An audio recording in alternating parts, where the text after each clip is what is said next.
you very much. It's a pleasure to be here.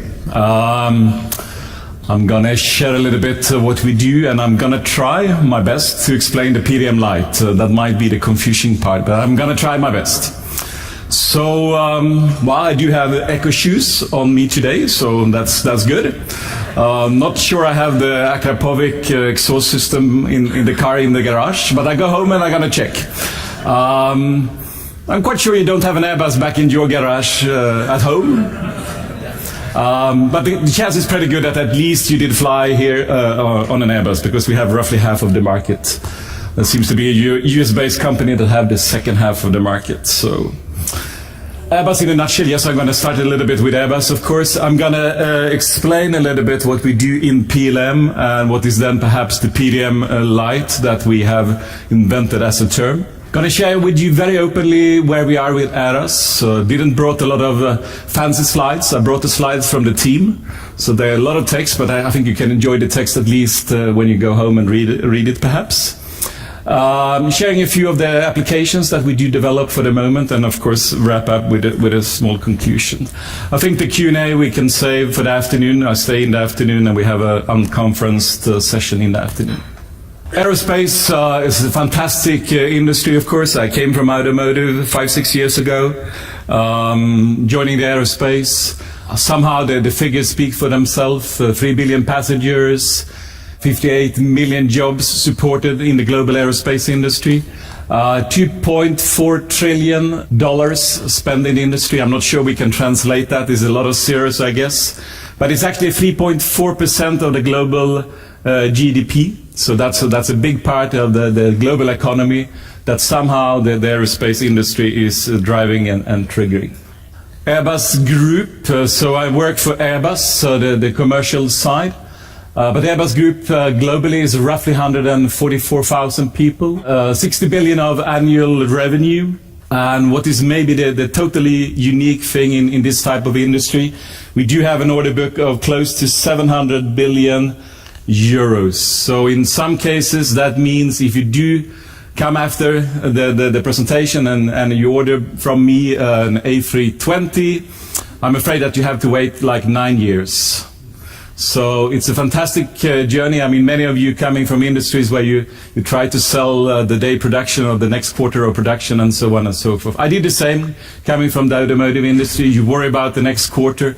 You don't worry about 9 years down the road. On top of the Airbus products, we have helicopters, and we do have a defense and space division as well. But yes, Airbus is the big brother. We have roughly 2/3 of the volume. And we are roughly 60,000 people, 40 billion annual revenue. And as I said, the backlog is fantastic, 9 years for some of the products. And right now, in fact, the biggest problem we do have is not to develop new products. More or less, we said we stopped doing that. We focus on small incremental innovations. And we're going to try to ramp up the production because, of course, it's a little bit too long to wait for a new plane. And maybe many airlines today, they buy a bit on speculation. So it's not a healthy sort of situation. So for the biggest selling family, we do today roughly 40 airplanes a month. And we try to ramp up to around 60. It doesn't sound a lot, perhaps, but it's very, very complex to do that. It's not so much, perhaps, the Airbus factories and assembly plants. We can probably do that, but it's the whole supply chain. It's thousands and thousands of companies that needs to step up and start delivering on a higher level. We are the most global company. We are the only company that are actually producing aircrafts in all the regions. So, of course, Europe. We are a European-born and based company with strong presence in Germany, France, UK, and Spain. That's sort of our birth. On top of that, since a few years, we do have assembly plants and engineering facilities in China. And we just inaugurated the plant in US in Alabama. So that's quite unique. We are the only one. There is basically in the segment we operate in, there's only two companies operating for the moment, Airbus and Boeing. And we basically splitting the market. You can see the well, they're kind enough to say main competitor, but you can read Boeing. You can see that we're splitting the market half-half, give and take. It varies a little bit over time. In fact, we don't want to be growing too much. It's healthy to have a competitor. It's healthy to splitting the market. And to be honest, the fear is not so much the Boeings. It's the development of Chinese aircraft in India, in Russia, and other places where they tried to do that. And in particular in China, they did roll out single aisle, the smaller families. They did roll out one prototype fully built the other week. Probably going to be up and flying within a year or two, and then of course start to become a bit of a competitor to us. Well, you can see the fantastic growth we have had. We started roughly early 70s. We had the first big families here. And then you can see we're really ramping up, and you see the order backlog is even ramping up quicker than that. This is the family. The smaller family is the big seller. That's what you normally would fly in Europe. Then you have the long-haul flights with the latest plane, the A350, being shipped about a year ago to the first customers. So big development over 7, 8 years, pretty much on time, which is unique in the industry. And then we have the Pride. That's the big A380, a double-decker. It's a fantastic plane to be on. It's a fantastic plane because the airliners, they do earn a lot of money. It just so happens it's a loss-making business for Airbus. So a small concern for us. We will be breaking even as of this year. But then we need to keep in mind we did deliver this one first time in 2007. So it's almost 10 years from shipping the first product until breaking even. So that's give you a little bit of flavor of the investment and the difficulties and the risk in our sort of business. And of course, if you start speaking about PLM system, we're going to see that in a few seconds. Keeping track of a big baby like this with 3 million parts, it's of course a bit of a challenge to develop a system for that. It's actually a growing business, despite financial crisis, despite oil prices going up and down. They only turn out to be small hiccups in the curve of growth. So basically, we do double every 15 years. We do expect a growing business, roughly 31,000 new aircraft by 2033. So there's a big market, big enough for a couple of companies still, I guess. The big question might be this one. Will aircraft be smaller, bigger? How will they look for the future? We do believe that an aircraft like A380, taking somewhere between 500 and 800 passengers, is probably the plane for the future, because the big mega cities in Asia in particular are growing. So actually the limitation today is to getting a slot to take off or land in those cities. So the more people you can cram into one plane and one slot, the better it's going to be. And in fact, we might for the future even extend that one to take 1,000 passengers. And out of curiosity, what is the limitation? Well, we can certainly make it fly. The engines are there, the structure is there. No, it's actually the things, stupid small things like you actually need to evacuate in case of emergency. You need to evacuate this one in 90 seconds. So how do you get 1,000 people out of a plane like this in 90 seconds? That's sort of some of the limitations that you're facing when you're growing the planes. Well, it's all about delivering value for the airlines, for the global economy, but also connecting people. There is a need of traveling is just growing. People want to see other places. They want to meet people. They want to meet other cultures. So let's, with that sort of introduction, let's focus on PLM and the PDM Lite part. Airbus is still undergoing a bit of a transformation. We used to be a we used to have a very high level of vertical integration. So basically we did everything, a little bit as we saw perhaps from Echo, doing everything from the cow to the final product. I'm not sure you do the cow, but I guess you have a cow somewhere. But we used to have that. Somewhere 10 years ago or so, we started to shift a little bit. We started to realize this is going to be too complex.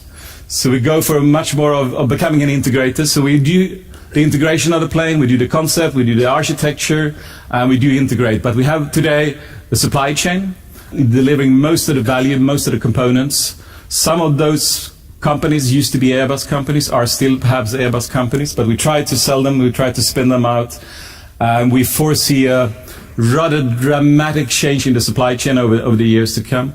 It's what you saw in the automotive industry. We are probably like 20, 30 years behind. But today the big OEMs in the automotive, they just designing the car, they put the brand, they put it together and market and sell it.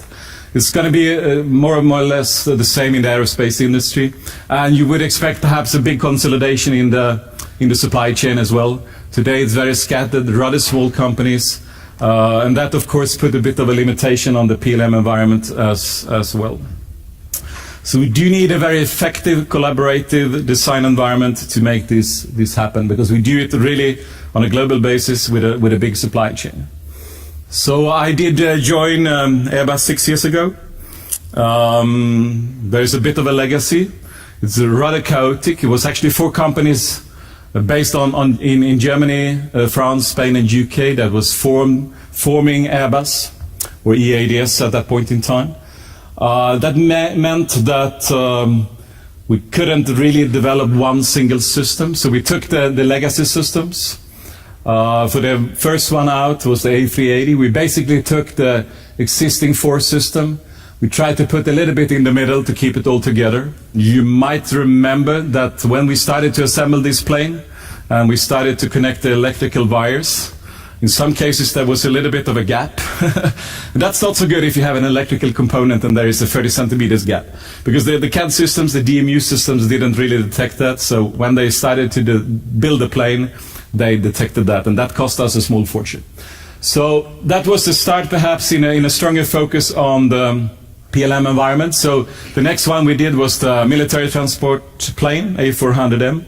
So there we took the opportunity to at least have one system, but we still put it in each NATCO and we replicate in between. So we couldn't go the full-blown way to one single system. And the first time was with a new plane, A350, where we did one single system. And it looks quite simple. This is the picture. This is the PLM environment inside Airbus. It looks quite simple. We do have an offering environment based on CATIA from Dassault, together with Delmia. We have a digital mock-up with the VPM also from Dassault. We couple that to the PDM PLM system windshield from PDC. So in principle it looks quite simple. In reality, of course, there is a few more components. What is unique then is the confidentiality line into the extended enterprise, because we do have roughly 100 risk-sharing partners that do real-time design.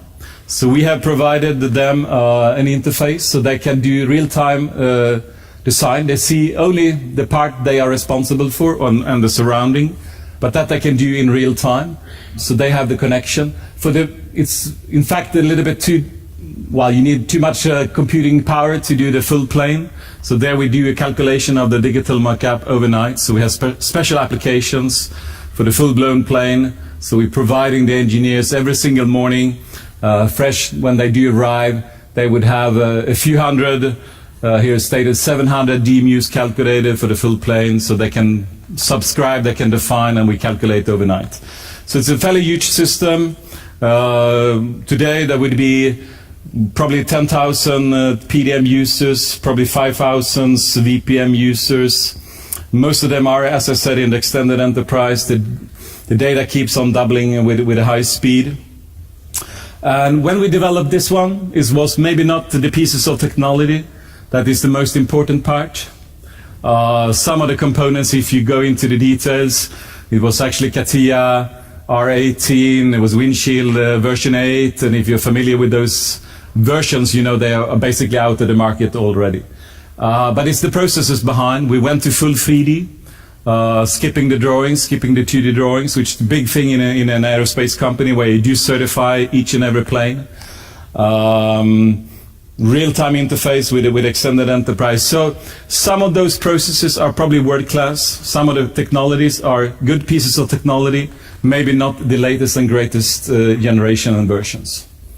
But it's the complete system that makes a difference. So I shared a little bit of the history. It's a bit chaotic in a way. I keep, for the moment, not one PLM system up and running. I probably keep minimum 4 different systems, one for each family of airplanes we do have. On top of that, totally in the landscape, I keep up roughly 2,000 applications. So this is a fairly big machinery. But we do have a plan. We would like, as many of the previous speakers also said, one single source of truth, one single PLM system. So that's what we strive for. The starting point for us is not so great because many of the applications we do have is obsolete. On the other hand, we have a fantastic system in the A350 PLM that I just shared. And by the way, we have been winning a few awards in Germany and France for that system, CIO of the Year and similar in France. So we do have a good starting point in terms of that, but we have a very scattered, very obsolete landscape. But we clearly have a big ambition to go for one sustainable Airbus PLM platform. And it's basically going to contain the big components that you saw on the previous slide. So the offering environment, the manufacturing environment from Dassault with CATIA and Delmia, the enterprise PLM backbone from PDC with the windshield component. So then you might ask yourself, where is then ARAS, where is then this PDM Lite and the strategic partnership that we did sign earlier this year?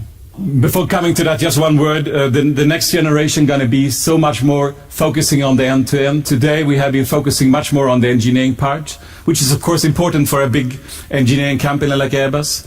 But the big value of the PLM for the future are going to come from an end-to-end sort of perspective, also well reflected by the previous speakers. So of course, if we can at least connect engineering and manufacturing in a much better way tomorrow than today, we have opportunities to gain a lot of value. I can give you a few examples just to measure the bonding points in a plane. It's like 30,000 bonding points. And today it means that you're getting the drawings, you check the drawings, you're trying to find the bonding point in the plane, you crawl around, you have your measurement equipment, you write it down, you type it into the computing system. So could you have one seamless system with perhaps augmented reality? You're getting the virtual reality overlapping the physical aircraft. You can find your point, you measure, it's connected directly to the computer systems. Of course, if you have 30, 40, 50,000 bonding points as a manual work today, you can imagine the savings we could have for that for the future. So that's actually something we have implemented just a few months ago. So then ARAS, we observed that on top of what I discussed, we have a lot of applications where we went for Excel based, was also mentioned by some of the previous speakers, or it was based on a .NET homegrown application, or maybe we took the windshield, the corporate backbone, and we tried to develop an application. And it was neither solution was really good. We didn't, with the Excel, of course, get the functionality we wanted. .NET Solutions was difficult to develop all the standard functionalities. And in many cases, going to an enterprise PDM, PLM backbone like Windshield was probably shooting a little bit over the target. A bit too costly, a little bit too complex. So for those roughly 1,000 applications that we have in the PDM Lite sort of box, there is a good portion where we could do different. So we started to define some functional needs, some IS architectural needs, and some PDM Lite needs, which is more the cost and the long-term viability, upgradability, and things like that. So when you see the functional needs, they're not too far perhaps from a classical PDM PLM system, but not quite. You don't see a lot of things like CAD integration, DMU functionality, and things like that. So it's in fact somewhere in between a classical PDM and a document management sort of system or content management system. So we started to define that.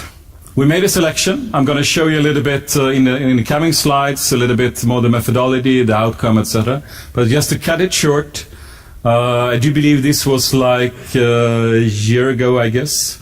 We came to the conclusion that ARAS was fulfilling our needs for this particular platform. At that point, we were investigating ARAS version 10. So out of the box, many of those criteria was fulfilled. You can see some of the strong points. And in fact, if you're looking at the points, You can see that some of the initial concerns is perhaps not only connected to ARAS, it's also connected to Airbus and the Airbus environment. You're going to see that on some of the following slides, in fact, that introducing a backbone like ARAS in a complex integrated environment like the one in Airbus is not only about the software component, it's about how you can integrate it and fit it into the environment. But clearly we had a significant coverage of the expected growth scope. Easy to integrate and handle. We do like the customization feature that you have, that you can develop and change the data model on the fly. And support of the migration of data when version is upgraded. There's probably two things, if I would pick out two things why things tipped over to ARAS in the favor, is the upgradability and the whole business model. Why do we have such an old obsolete landscape? Well, it's very, very complex and costly to upgrade the various applications, PDM components, CATIA, etc. So here we are attracted by the fact that we can get an upgrade of the system sort of free of charge and in a smooth manner. So that was important. The cost of the total cost of ownership is then very, very important. Well, some of the initial concerns, as you can see, a bit unique to us, but that's our reality. We were standardized at that point in time on Internet Explorer 8. Probably you have 11 or something, 12, well, I don't know where we are today. But that's our sort of reality. Of course, there was a bit of a limited experience in the supply chain at that point in time, and I'm going to come back and touch upon that. So here's a bit of the criteria we put up. So very classical. We don't need to walk that through in detail, but of course we had functional requirements. We had the technical requirements, and we had more what we call the PM Lite, but it's more the cost, the viability, etc. So there's different weights on the need of that, and we did a fairly thorough assessment. So here you see the result, and I guess it's fairly obvious why we did select ARAS. You see it on the left side. There was a very, very good coverage of all the aspects that we put into this benchmark. You can see that probably one or two of the other solutions could have been a possibility, in particular number 4. So obviously I took away the names, there's no point, but it's fairly likely that that one was a PDM system. So you see the functional coverage is very good. As I said, classical full-blown enterprise PDM system was probably overshooting a little bit what we wanted and needed for this particular PDM Lite functionality. But you can also see then, as I said, the concern might be that the cost, the complexity, the upgradability of solution number 4 would be too high. So here ARAS played out well, and we did select ARAS. Just to explain a little bit, it's a bit busy slide. But out of all the functionalities that we sort of have the need for, we see that PDM cover a big portion. We see that the ARAS cover a big portion. And we see that the CMS, the documentation management system, they do cover a big portion. So somehow there is a bit of an overlap between the CMS, the PLM word, and what we then nicknamed the PDM Lite word. So there is a set of functionalities that was not well covered necessarily by the CMS. So there we use Alfresco and other components, or the classical PLM word. And inside Airbus, and I'm going to show you some of the examples, there is a big space for these PDM Lite applications. So a few news where we are. We did select this about a year ago. We did sign the enterprise agreement July this year. So we have had a fairly rapid development during this year. We have today 3 applications in productions. We have another 3 in development, and we have in fact a rather big pipeline of potential candidates to develop. In fact, we're holding back a little bit because we would still like to prove the upgradability, the migration of the data. So I'm going to discuss that in a second. That's maybe the only remaining part for us to fully verify. So that's ongoing, as stated on the slide. It's ongoing. I'm going to share that. We have the enterprise agreement. We also have a methodology to develop very quickly applications. So getting away from the 1 to 5 year sort of development for the classical PDM system. So here we call it a greenhouse. It's a very rapid prototyping, and here Airbus has been selected as one of a few standard platforms to do very quick, rapid prototyping. So we have examples where we have developed an Airbus application in just a few months, which is very quick for Airbus at least. And we do have a center of competence for Airbus inside Airbus. So we have addressed the supply chain. We have a standardized way of working. So that means for certain aspects, since long we have Capgemini for architectural topics. We have, in this case, in this parameter, we have Infosys as a big integrator. And what we did add was Minerva as a certified and a partner to Airbus for the specific competence around Airbus. So by that we have solved the concern about competence and the supply chain topics, and we are absolutely confident in this setup, and we combine it, of course, with internal leadership from my team that is more driving the design and the program and the project management. But all the development and all the detailed design is done in the supply chain. Focus on applications. The first application we have is test information management. That's where we started. So this is a fairly complex installation. We do test the airplanes, so rest assured. This is about structured test. It's quite fantastic if you come and see it. So you take the plane, stripping out all the electronics and cabin and stuff like that. So it's just the mechanical structure. It's a mechanical test, in particular for the wings. And in fact, what you do, you have a static test and you start bending the wings to see they can flex enough. And for the A380, the requirement was plus minus 6 meters. So when you fly, if you see the wing flapping a little bit, don't worry. Up to plus minus 6 meters, fully okay. And in fact, once we had tested and certified that, we tried to break it. And I'm not quite sure, but I think it was another couple of meters before it actually broke, and then it scatters like that. So it's a big business, a lot of sensors, a lot of planning, a lot of people. So basically, this is a system to take care of the whole planning, the whole data management, the reporting, and basically you have dashboards, you have test campaign interfaces, you have workflows to make sure it happens. You have synchronization with other part of the document systems.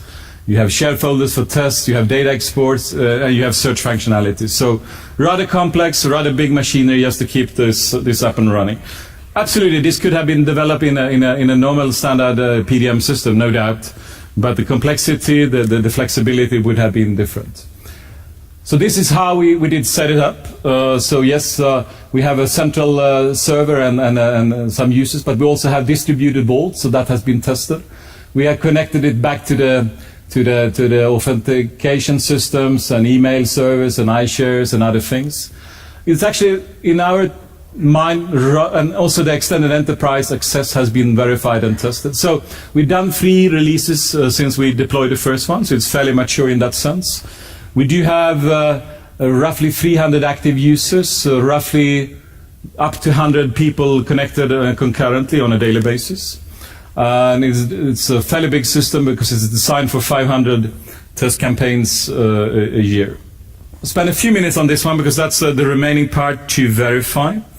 So why we selected Airbus, as I said, was partly due to the fact that we liked the upgradability. So now we're testing that. So this is the schema. So we did prepare it. This was back in July, I do believe.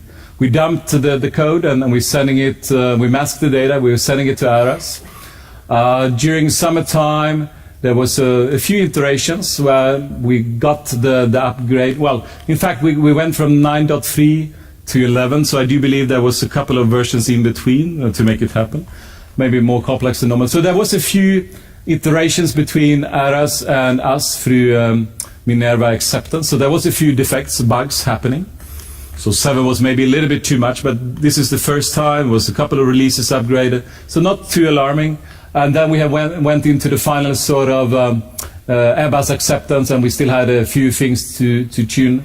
We expect to go live, move into production by by mid-November, end of November. So, in fact, we could potentially just do this electronically, but due to security reasons and due to the fact that we cannot allow more than 1 day production stop, we would like Airbus to come to Airbus and on-site together with us doing the final move into production.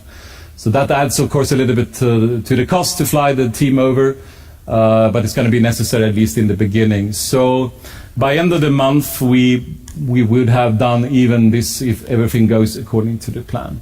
So no real blocking points for the moment. The last business acceptance test is ongoing, and we would be able to go into production any day. So from this, we have nothing alarming. You can say 6 months sounds a lot. For us, it's not alarming. It's the first time. We need to practice a bit. So we're quite happy. The cost is good, not too expensive. It's free of charge, plus what we pay on top.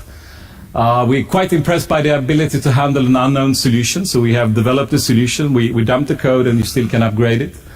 This is perhaps a point to mention. So backward compatibility is good, no less. But there is no more either. So we don't get anything on top of that. We get what we had in the previous version, we get in the new version. Nothing less, nothing more. So fair enough, that's the model that works. Well, you can see that maybe the difficulties looks more than the strength. But once again, that's more perhaps connected to the first time. It's connected to the Airbus way of working. So from my side, nothing alarming. We're quite impressed by the ability to do that. The cost is low. But yes, we need a final sort of confirmation. And globally, the experience is very good. I will leave you with a few examples so you can get the flavor. I will not read the slides, the standard description of a few projects. Typically, if you take time and reading the slides, you're going to see that this was based on a legacy business tool. This was done in I think it was perhaps .NET technology. The next example going to be an Excel-based technology. Typically, we just implement the workflows and the business logic in Airbus quite rapidly. This was only sort of 8 months. The business like it. We're getting also a lot of add-on functionalities that we didn't get in the past because we did write the code, and of course that limits a little bit the functionality. So here we get free of charge a lot of functionalities that the customer do like. This is another example. This was based on an Excel spreadsheet sort of application in the past. Once again, we took the Airbus core features and the workflows, and we implemented the business logic into that. And once again, very good performance, excellent search and import functionalities that we didn't have in the past. Also, the business do like the flexibility. They can do a lot of things on their own. In fact, not even using the IT department, so they're quite happy. The two one I just showed, they are in production. The third one would be in production any day soon. And let me spend the last few minutes on a bit of a conclusion then. PDM Lite, well, it's not quite the PLM, as I tried to explain, but it's sort of in at least inside Airbus, we have an understanding of this defined space. We know where to use it, and it's going to play a very vital role in the Airbus application landscape. We have, as I said, large pipeline of possible applications. Typically, they're ranging with a user community of from perhaps 50 to 100 users up to maybe a few thousands. But it's not, for the moment at least, not going to be the enterprise PLM backbone. I think you understand we invested hundreds and hundreds of millions and years into that backbone, and replacing and ripping that out, that's another sort of story. We did select it. We did select Airbus based on a thorough benchmark study, of course. Today, the needed competence on the supply chain and the infrastructure is fully up and ready. You saw the marketing. We're ready to launch. We do develop and deploy. The feedback is excellent. User feedback is excellent. Good availability, good performance. But also the IT teams are really pleased and happy. They see a very good, flexible and powerful tool to develop applications of various sort. As I stated, we're a bit conservative, a bit cautious, but I do think it's a very positive start on the upgradability. We're going to see the proof of the pudding by the end of the month. What's going to happen then? A word of warning. What's going to happen when we have not one application, but we have 10 applications a year. When we have 50 applications a year, it's scalable. So that's a challenge to the Airbus community to, of course, make that happen. What's going to be the next step? Well, we're going to complete the upgradability. We're going to continue to use it. We're going to explore the full potential, as I said, in this rapid prototyping environment to develop similar type of applications. But then, of course, as I stated, we are quite impressed by the business model, by the flexibility. I think it was mentioned by someone, even considering to developing an HR system. And that's a little bit how we see it. I mean, some of the applications that you saw is maybe you don't even connect them to sort of PLM environment or PDM environment. But it's true, for us, the platform goes a bit beyond the classical PLM. It's very flexible, very quick, very dynamic. So we're quite optimistic. We like, in particular, the business model, though. So far, quite successful journey, only 1 year. We got to take opportunities. We're going to explore it. And I think there are plenty of opportunities also to make a bit of an in-route into perhaps the more classical PLM platforms or PLM space inside a company like Airbus. But please keep in mind, and I think you appreciate that, we do certify the flying plane, so we take it a bit slowly and surely to make sure we have everything under control, which I do think you appreciate. Thank you.